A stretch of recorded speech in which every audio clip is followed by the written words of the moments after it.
guys, welcome back to my channel. My name is Motunrayo, aka Dima. I have a brand, Dima Locks. I'm launching my online store soon and you all will be able to shop. But if you need to shop one-on-one, just let me know in the comment section and I'll let you know how to do it, okay? So welcome to this channel. As you must have seen on the title, how I relocated as a pregnant woman to the US in Texas. Yes, so guys, please subscribe to my channel. Please subscribe to this channel. Subscribe right now. I know you said you love me. You said you love me, right? So what are you waiting for? Why haven't you subscribed? Oh, subscribe now. I love you too. I love you too. I love you too. I love you too. Thank you for loving me. Thank you. Why won't you love me? Did he say you did not love me? Did he say that? I heard. That's not true, Joe. You love me. I love you too. Okay. Moving to the topic of the day. So apparently, back in 2017, I was pregnant of my son. So I never knew that I was gonna have my baby in America. I did not foresee it. I was just excited that I was pregnant because, you know, as a young lady that just got married, you know, like in 3 months, I didn't want to have any delay. I didn't want to have anything that everybody would have like, hey, she's not pregnant yet. She's not pregnant yet. I didn't want that. I wanted something that, okay, I just wanted to give birth to my first child. Now add like maybe like a little pause, and then maybe have my second child when I'm more like stable or things like that.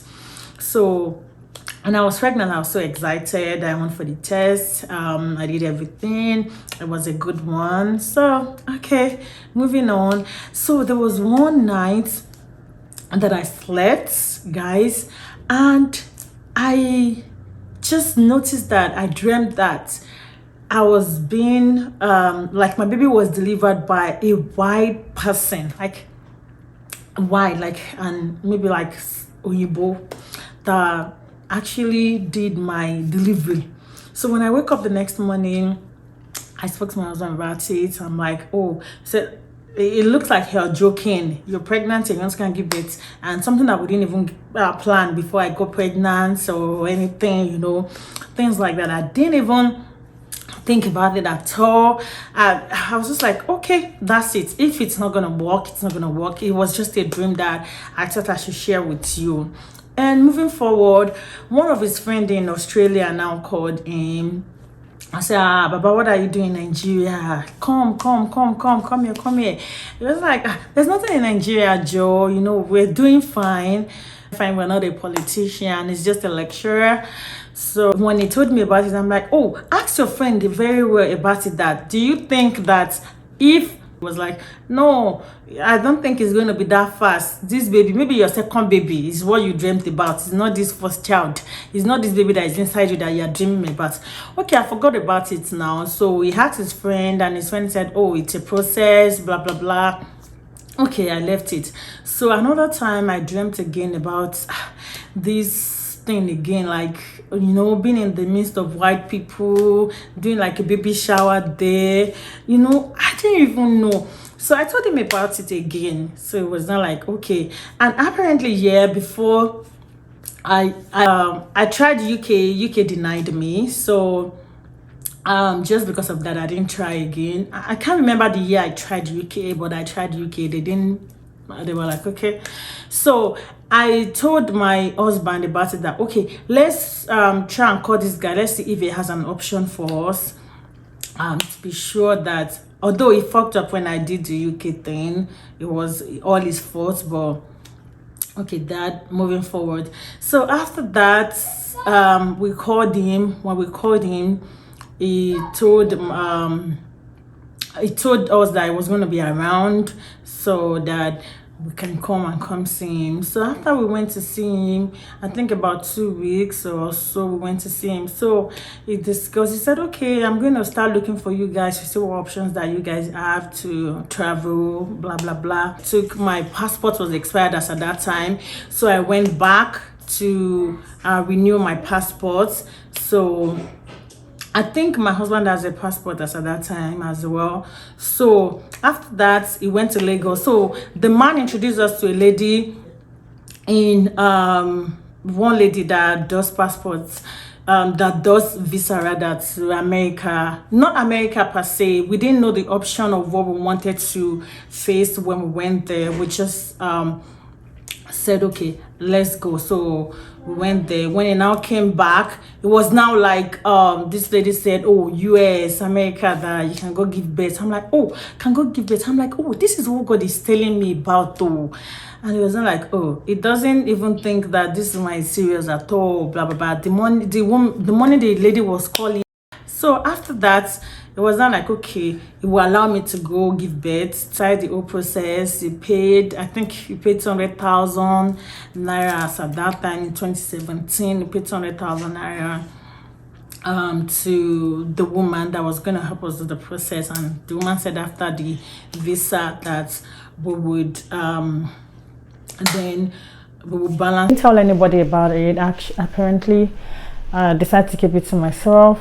So I went to the woman's office after submitting my what's it called, my passport. So we waited till like, I've been asking any progress about the visa, the interview, things like that. She said, oh no, there's a hurricane in Houston.